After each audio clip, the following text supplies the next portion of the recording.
Welcome to The Cap, where we are here to speak with college reps and other professionals in the field of college admissions to help answer all your questions and guide you through every step of the process.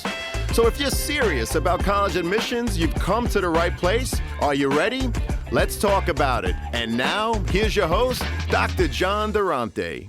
Welcome to The Cap, the College Admissions Process Podcast. I am your host, John Durante, and I am here to introduce you to college admissions representatives and other professionals in the field of college admissions. Our purpose is to serve you, the students and parents, so that you may gain insight straight from the people who ultimately make the decisions. Regardless of whether you apply to a particular school being highlighted in a given episode, you should listen to all of them, as each guest will give you tremendous insight and advice on every aspect of the college admissions process, prompting you to come up with your own follow-up questions for when you visit campus or meet with a college admissions representative yourself. Don't forget to visit our website, www.collegeadmissionstalk.com, or the show notes of each episode to access the alphabetical list of all the colleges available with the related audio link to the right of each school. The alphabetical list provides you with on-demand access to all of the episodes so that you may listen whenever you wish. And if you want to receive links to episodes before they are released on the podcast, along with other related resources, please fill out the email opt-in form also available on our website and in the show notes of each episode. Lastly, please email me with any questions or comments at collegeadmissionstalk@gmail.com. So are you ready? Let's talk about it. Welcome to The Cap, the College Admissions Process Podcast. I am your host, John Durante, and it gives me great pleasure to introduce to you today Jen Gagne, who's the Executive Director of Admissions at the Colorado School of Mines. Jen, I'm so happy to have you here today. How are you? I am doing so well, John. Thanks so much for having me. Really excited to talk about mines and to be here today. I've had a couple of listeners actually emailing me saying, could you get the Colorado School of Mines? I said, all right, I'm trying. And here we are with the executive director. So Jen, so glad to have you here today. Can you share what's new on campus at the Colorado School of Mines in terms of any exciting developments or any upcoming projects? Absolutely. So we just celebrated our 150th anniversary. As we like to say, we all got really good at saying sesquicentennial, which is our 150th. And so that happened in 2024. We were founded in 1874. So as much as we've celebrated our history and the 150 years of being a great STEM institution, all eyes are on the future. And we are all about right now developing an innovator's mindset, pursuing entrepreneurship and innovation. And we have really exciting brand new buildings on campus that are helping to support students in these avenues. So we're providing students with the opportunity to learn about what it's like to solve problems and to understand how they're going to solve those problems in maker spaces and then potentially create companies and invest it. We have our McNeil Center for Entrepreneurship and Innovation is our signature experience where students learn about the process of solving problems that matter. We really like to solve problems here. It's all about engineering and science and technology. And that is a really great start for our students. And then our brand new building that we open is Labriola Innovation Hub. It's a playground for students. It's a 40,000 square foot maker space. We think it might be the biggest in the country. We're not sure, but it's one of the largest. It is massively impressive. This makerspace has a cutting edge metal and woodworking shops. There's 3D printing galore, rapid prototyping equipment, electronic fabrication lab, you name it, this place has it. And the goal is that students can go in there with an idea and create something. We have a tool shed where they can get all the tools that they need and loan them out. And then also both of our cornerstone and capstone design courses, which all first year students and senior students take, it's all about design engineering. And so they're understanding that process. The classes are held there. And so they're able to just go in and out and have a ton of fun. So students, after they've made something, they can go to the Beck Venture Center, which is a 30,000 square foot building and features co-working, event space, innovation space, and of course a coffee shop, because that's really important. And so it's a space where students can really bring their ideas to life and they can get connected with Minds affiliated entrepreneurs and investors, mentors, and companies. So the idea is that they're collecting, they're collaborating, and they can launch these ideas. Labriola Innovation Hub and Beck Venture Center just opened up this last year, and they're gorgeous. It's really fun to see students in them and all the classrooms and all the fun things that are happening. It's pretty awesome. Well, that is awesome, and congratulations on the 150th anniversary of your amazing history as a STEM institution. I love how you talked about the fact that, quote unquote, all eyes are on the future. Mines is full of tremendous innovation and opportunities for all of your students, both inside and outside of your classrooms. And I know that Mhm. they're really happy there. And you know why, Jen? Because I read that your retention rate is an astonishing 92%, which is well above the national average. So, what is it about your school community, academics, extracurricular offerings that make students want to return each year? And are there any programs in particular that the Colorado School of Mines offers to help students transition from high school to your university? Yep, absolutely. We are really proud of our retention rate. It is something that honestly blows me away, and I'm reminded by that when I talk with other colleagues across the country about retention rates. I've worked at many other universities where retention rates haven't been as high, and it is something that's really exciting, and just it does speak to our student experience, our signature experiences that we have to offer for students. I would say our community is really second to none. I feel like you might get a lot of that Hmm. with people bragging, but I will say I've been at Mines for 7 years. I started off in our academic advising and academic support office in student life. And so I know the passion that goes into all of our student life folks on campus to help support students as they pursue their education at Mines.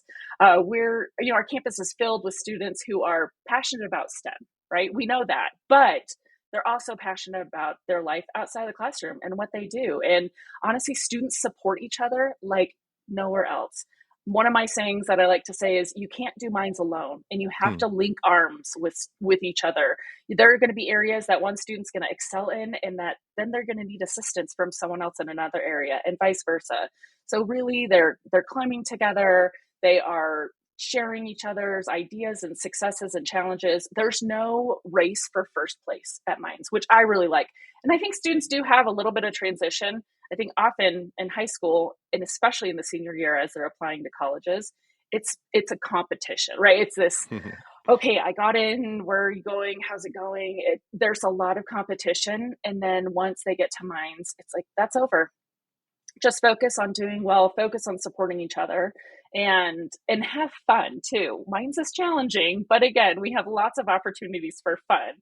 Something that I think is a really big deal for us is, so we're an NCAA Division II school, and our football team has made it to the national D2 championships the last 2 years. Now, unfortunately, we didn't go home with a national title, but Ah, it was really great to see that action, the support of students. We got buses that took our students out to McKinney, Texas to watch the championship awesome. football game, and we had great signs. And our football players wear their majors on the back of their helmets. So then when they're tackled, they know they were tackled by a mechanical engineer, because we don't That's have easy awesome. majors here. So it's really fun. But, we've got clubs and activities and intramural sports. We have over 200 clubs and organizations for students to join. I like the charcuterie club personally, and we also Mm. have Mind's Little Theater. So students are doing everything from music and involvement to leadership and undergraduate research. So there are so many things for students to get involved in, and that's something that I really encourage our students to do. I'd say most of them are pretty hesitant that first semester to get involved because they want to understand what their coursework is going to be like. And they say yes, but also involvement is going to help you with your time management. And so finding something that maybe might be a new passion or a passion that you want to continue on is really important that you do that. So that's really great. Well, that's awesome. Mhm. And it really does sound like a truly collaborative experience for all of your students, again, not only in your classrooms, but beyond. So let's dig into the application review process itself. First off, I want to ask Jen, what's your institutional priority in terms of the number of freshmen you are looking to admit each year as an incoming class, of course? And how many overall applications do you receive to try to fulfill that freshman class number? Yep. We usually receive about 12 or 13,000 applications each year, and we have 1,500 spots in our first year class. We're not looking to expand our undergraduate size because we're pretty landlocked and we're locked in terms of classrooms, and we want to make sure that we're supporting our students well. And so we accept about 6,000 of those 12,000 applications. So we're accepting just about half of those students to make it to our class of 1,500. Well, we appreciate that. You said you get about 12 to 13,000 applications. You're Mhm. accepting approximately 6,000 to hopefully yield that freshman class of approximately 1,500. I mention all of this because sometimes a student, they apply to a school, they get deferred, they get rejected, something happens, and immediately they think it's their fault. But sometimes it's based on sheer numbers, institutional priorities. So students, remember, there are things that you control. Always put your best foot forward. Yep. Always look at each part of the application and present yourself in the best light possible. But at the end, remember that there's also things that you don't control, such as an institutional priority. In this case, we're looking for a freshman class of only 1,500. So, Jen, could you explain Minds' holistic review process and what specific attributes or experiences the admissions team looks for when reviewing those applications? Absolutely. I always try to explain because I think sometimes holistic review can be this confusing higher ed word. So basically, all it means is we're looking at everything that an applicant is sending us. So we look at the overall application, we look at transcripts, letters of recommendations, essays, test scores if they send them in. And then for us, the high school transcript is the most important part of the application. Because we're a STEM institution, our first math class is Calc 1. So students have to have prerequisite math and science courses in order to do well at Minds. And I always say, when we say yes to someone being admitted to Minds, we're saying yes that you can graduate from Minds. And having that math preparation is really key.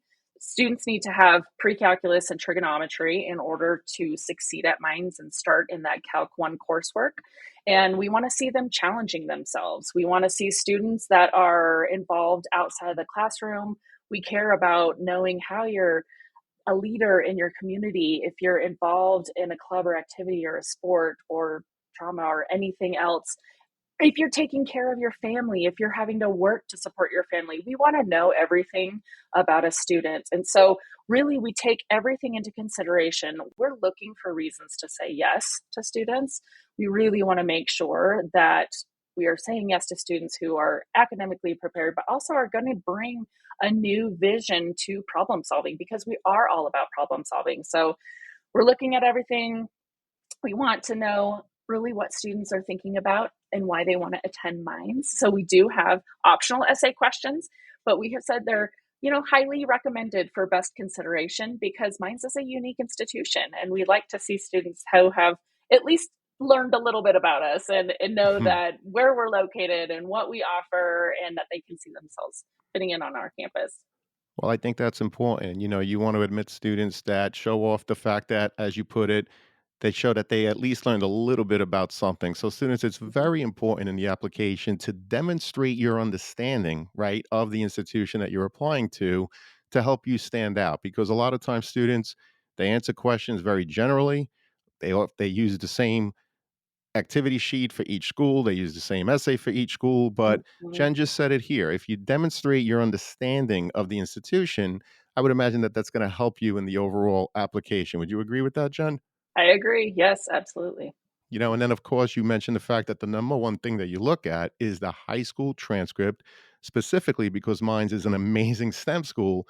You want to make sure that the math and science preparation is intact so that if the students are admitted, they're able to handle the work. You talked about being a community member.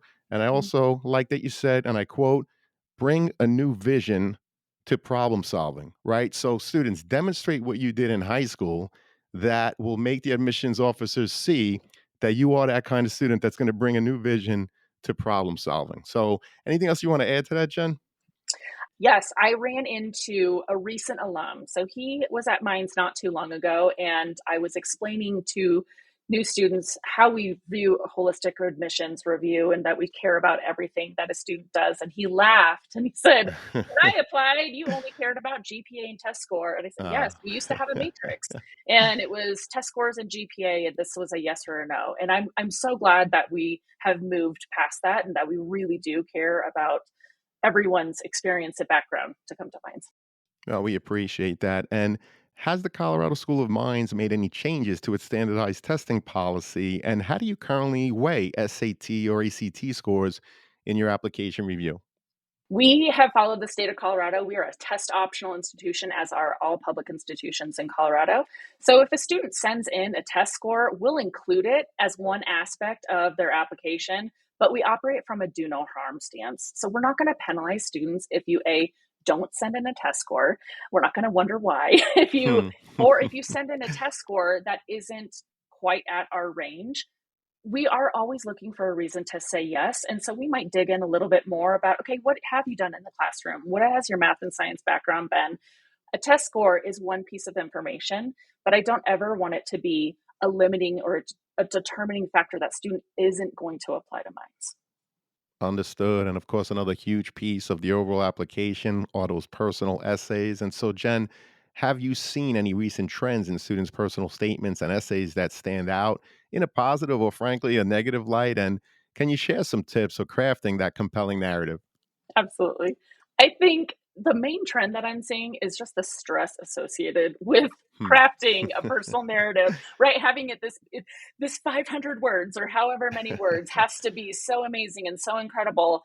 And I like to dial that back and just say, you know what? I think an essay brings an application to life. It's where I'm able to get a view, a glimpse more into and beyond what someone's done in high school or beyond a resume. So I think it's important that students are really authentic, that they're talking about themselves and trying not to think about what I or another admissions officer wants to hear. But what do you Right. want to share? We get a lot of questions about students saying, should I talk about something even if it's not related to STEM? And our answer is yes. Again, I want to know what's important to you. If you really care about gardening and you've been interested in that for a long time, tell me about it, right? Just tell me something that is going to help me get to know you a little bit more and try not to stress too much about it. But I know that that's, my main thing is don't just copy and paste from chat gpt either. That's, I know, a big topic, but use it as a resource, but don't copy and paste. Absolutely. Don't copy and paste from ChatGPT. But I also love what you talked about, which is you want to learn a little bit more about the student. So, another tip, students, is don't just repeat something that's easily found on your transcript, something that's easily found on your activity sheet. Try to make it where, again, Jen or someone on her admissions staff, they read that essay and they're learning something new about you. Because if they're not learning something new about you, it's a missed opportunity. Go back to the drawing board and make sure that you're adding to your overall application. And so, Jen, how do you evaluate extracurricular activities and leadership roles in the application? I know we touched upon it a little Mhm. bit, but has this aspect become more or less significant in the overall review over the last couple of years? Yeah, it's definitely become more important just because we know there are so many amazing students out there, right? There are so many amazing students who have done great in their academics. And then it is and what else, right? We would just want to know what else you're doing. But again, like I said earlier, we want to know if you're unable to participate in extracurricular activities for whatever reason. We want to know why, right? We want to again get a little bit of glimpse into your life. We want to hear if you're helping out your family members, if you need to work. But if you're involved in something, we also want to hear about that. We want to know, why did you join that? What are you doing to maybe enhance and further that? Are you, taking on a leadership role in an organization? Or are you trying something new because you learned about it from somewhere else? What I don't love to see is kind of a nervous, oh, I joined 18 clubs my junior year to make Hmm. sure my my resume stood out well. Like, don't I'd say do it because it's something that's interesting to you and not for someone else or a check the box. Well, I appreciate that. You touched upon a whole bunch of things. First of all, adding 18 clubs in that junior year really sends the wrong message to the admissions rep, right? It looks like, Mhm. oh, I realize that I have to do college applications soon, so I better do a lot of activities. And all of a sudden, you see a big number like 18 in junior year. So that's obviously a red flag. But I really appreciate you talking about if you're not part of many clubs because you have to do something such as take care of a family member, students, you've heard this before. It's very important for you to indicate that somewhere on your application so you're not leaving it to the admissions representatives to speculate as to why. Perhaps you need to take care of a family member, which, by the way, shows a lot of leadership. Perhaps you're holding a part time job, which also shows a lot of leadership. So make sure you're including those things again so you're not leaving it to the representatives to speculate as to why. And also, you've talked about the fact that if you're in a certain club, explain why. What's the reason for that club? What is it that motivates you to be there. So again, giving insight into who you are as an overall applicant. So, Mhm. Jen, obviously the letter of recommendation is another piece. What makes a letter of recommendation truly impactful? And have there been any notable examples recently that made a difference in an applicant's evaluation?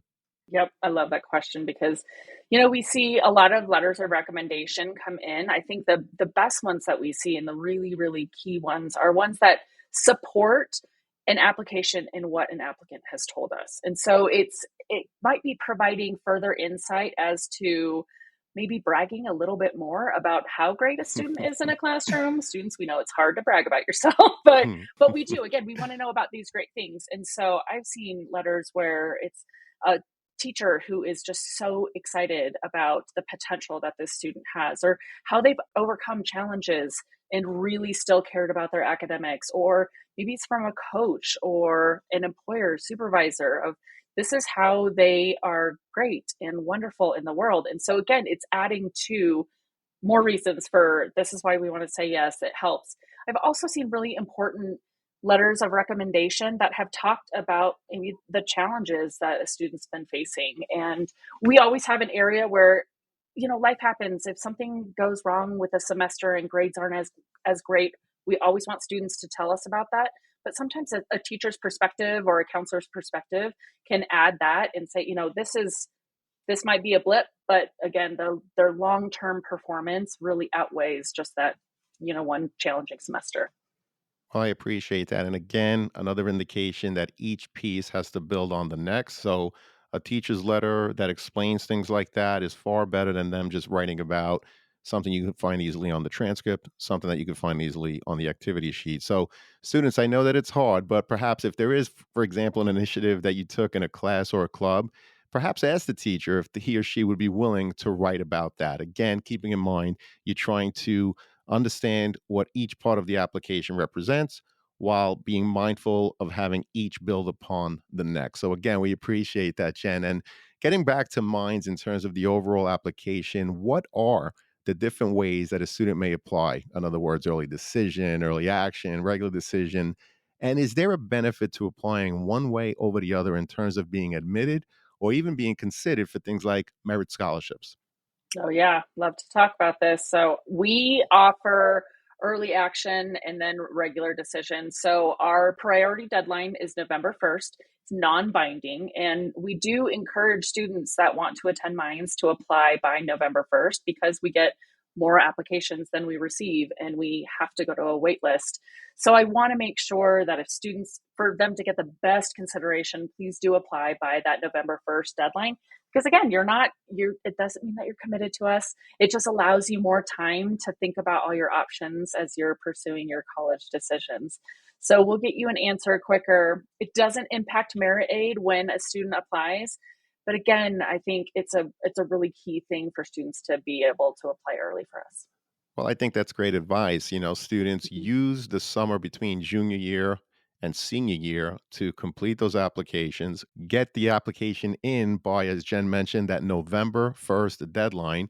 First of all, so that you could receive your answers earlier from the colleges, but also it'll hopefully allow you to enjoy that awesome senior year of high school. So, Jen, looking ahead, what are some of mine's strategic goals or visions for the next 5 to 10 years? And how might these influence the university's appeal to prospective students? Oh, yes. So when I mentioned future, that is we're really leaning into the future. So we have banners all around campus. We're talking about the future of technology, the future of business, the future of energy, the future of computing and engineering. We are, again, problem solvers. So we're really leaning into being problem solvers. The world is changing so rapidly. And our goal is to make sure that we're preparing students to solve those problems that are yet unknown to us. Hmm. So, as we move forward into the future, we want to attract students who are also passionate about that too. We always say we don't create classroom engineers, we create real engineers who have that hands on experience because of all of our hands on learning that happens in and outside of the classroom. That's why employers really look to hire Minds graduates because they know they have both the education and the experience to hit the ground running from day one. And so looking at all of our campus building, like we house the US Geological Survey on campus, and we're in the middle of construction for the new USGS Energy and Minerals Research Building. It's going to be a collaborative building where students and faculty at Mines and USGS staff can come together and really focus on solving the critical mineral and energy challenges of today and the future. Again, Hmm. it's so important. Everyone loves a smartphone, and we need lots of minerals to make those work. And and thinking about computer chips, and we're a quantum hub, so we're part of the quantum hub in Colorado, and really making sure that we are addressing both critical workforce needs as well. So we are always trying to lean into what's going to happen in the future. How do we make sure that we're preparing our students so they're going to be the ones at the table helping to solve those problems? Well, that's awesome. Obviously, you're a STEM school, so you're by default always looking to the future. But I love that Hmm. you said one goal is to prepare your students to solve problems that are unknown to us. I think that is so cool. Hmm. And, there's so much innovation at Minds, obviously. So, what about students that may have had an IEP or a 504 plan while in high school, Jen? Hmm. What resource does Minds offer to help ensure that all students continue to be supported and successful once they're on your campus? Oh, yeah. Our disability support services staff, they're amazing. They're committed to making sure that students have equal access to our courses, programs, and activities that we offer at Minds. They do individual intakes for students, and if students are requesting accommodation, so they'll participate in a one-on-one meeting to understand, what's available. I used to work in disability support services a while ago at another institution, and so I would always tell students, reach out early to have that conversation, provide your documentation because you might need different documentation at the college level. I think that's something that is kind of a challenge to understand the difference between focusing on success in K 12 education and then it's about equal access to education at the post secondary level. And so having that conversation early, because then you can get accommodations and you don't have to use them. But if you want accommodations in the middle of the semester, it does take a little bit of time. And so I always say, get it so you have it, and then you can decide if you want to use them later on. But we've got a lot of students who are registered with disability support services. We have a lot of neurodivergent students on campus. And so Sure. it's a nice, welcoming environment, again, where everyone is, I've said it again, but supporting one another. And so, and our faculty are supportive, our staff are really great to support them. Well, we really appreciate that overview. And Jen, I think I always put the Office of Undergraduate Admissions in the show notes. If there are any other links to any resources, those that you mentioned, or any others, quite frankly, send them to me. And of course, we'll make them available to the students and their parents in the show notes. Now, Great. you talked about a lot of innovation and opportunities, but can you highlight any other unique academic programs or research opportunities that set Minds apart from other engineering and technology focused institutions? Absolutely. So, one that I love to brag about is we are one of only 5 universities that own a mine. Our Cool. mine, it's Edgar Experimental Mine, and it's about 20, 30 minutes away from us. Ours is the only university-owned mine with a Wi-Fi enabled underground classroom. So Oh, wow. it is, so it's a functioning mine. Students go and they learn about mining engineering, but it's also an interdisciplinary mine, and so students can go in and understand how that impacts maybe tunneling and construction. So it's really fun, and I love sharing about that. We have a ton of opportunities for students to get involved in research, which is something that I love sharing with students. We have it's actually called our first year innovation and research scholar training. So it gets students, the minute that they come to Minds, they can get involved in research. And I always like looking at the topics that they have. And one is subsurface visualization and statistical modeling for tunneling projects. So again, Hmm. it's really, really amazing things that So cool. students are doing. Yeah, and working with faculty. And again, the interdisciplinary nature of that means you don't have to only research within your major or your area of interest. You can explore any areas. We've got our library who are, they're hosting some research projects. And then we've got our Mines Undergraduate Research Fellowship. We call it MRF. And then summer is our Summer Undergraduate Research Fellowship. Students can be involved in research their entire time on campus, which I think is a really awesome aspect, especially for an undergrad. And not many other places have as extensive amount of research that we do. I mean, we're an R1 institution, so it's really true problem solving, true game changing research opportunities that students can get involved in. Well, there's definitely game-changing researching opportunities, and I love the interdisciplinary nature of mines. And also, you mentioned that you're one of 5 universities that has a mine. However, you're the only one that has a classroom in it that has Wi-Fi access, which I think is so cool. So thank you so much for sharing that. You're welcome. And Jen, this has been an amazing conversation. Before I get to that last question, I need to ask you, are there any questions that I didn't ask or a topic that I simply didn't bring up that you'd like to share with us now? I would love to share a little bit of something extra. So Great. we have a new Welcome Week program. It's called Hell of a Welcome because we're hell of an engineers. It's part of our fight song. I'll give you the lyrics to it. It's pretty great. And so this year we bring students up to Estes Park and we go to what we call Ore Digger Camp. But then the end of our Welcome Week program is one of my most favorite traditions called the M Climb. So the M Climb is where students have to bring a 10-pound rock from their hometown, which is Hmm. always really fun to explain to TSA as they're going through airport security. They bring a 10-pound rock, they get a hard hat, and the hard hat is spray painted, and then they carry their rock in their hard hat, and they walk up Mount Zion to our giant M on Mount Zion, and they're singing the fight song the whole time. All of our clubs and organizations might be playing with water, squirt guns, or handing out popsicles. But it is such an amazing experience. And I love talking about it because it's so fun. And then students put their rocks on the M, and then the M is painted white. And so it glows, and there are lights on the M that That's are awesome. shine from all over, and you can see it all over the Denver metro area. It is one of my most favorite traditions and activities. So it's super fun.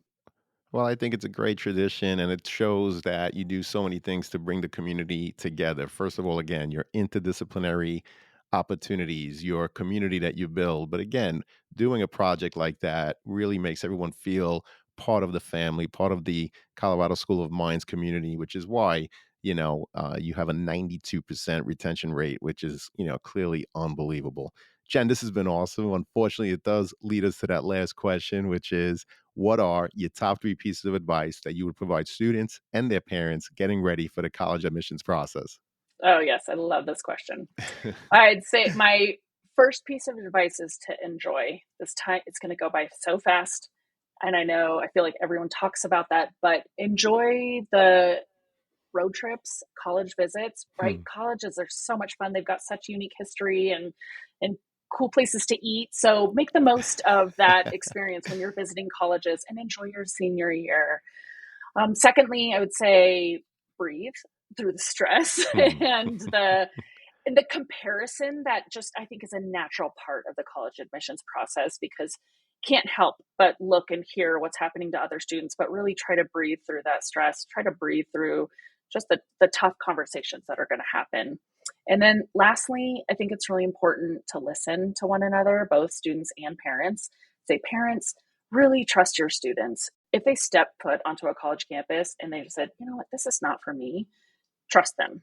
I want you Right. to really lean into that. And students also listen to your parents. If they're asking a question or if they're bragging about you, just listen. It's important. So that two-way street of listening. Absolutely. Well, I can't thank you enough for your time, your insights. I'm so happy as I know that this is going to help so many students and their parents as they navigate through the college process. Jen, I hope to have you again. You're awesome. Thank you, John. This has been so great. It's been our pleasure. And to everyone out there, good luck with your college search. Take care, everyone, and best wishes. Thank you for joining us on this episode of The CAP, the College Admissions Process Podcast. We hope you enjoyed the show.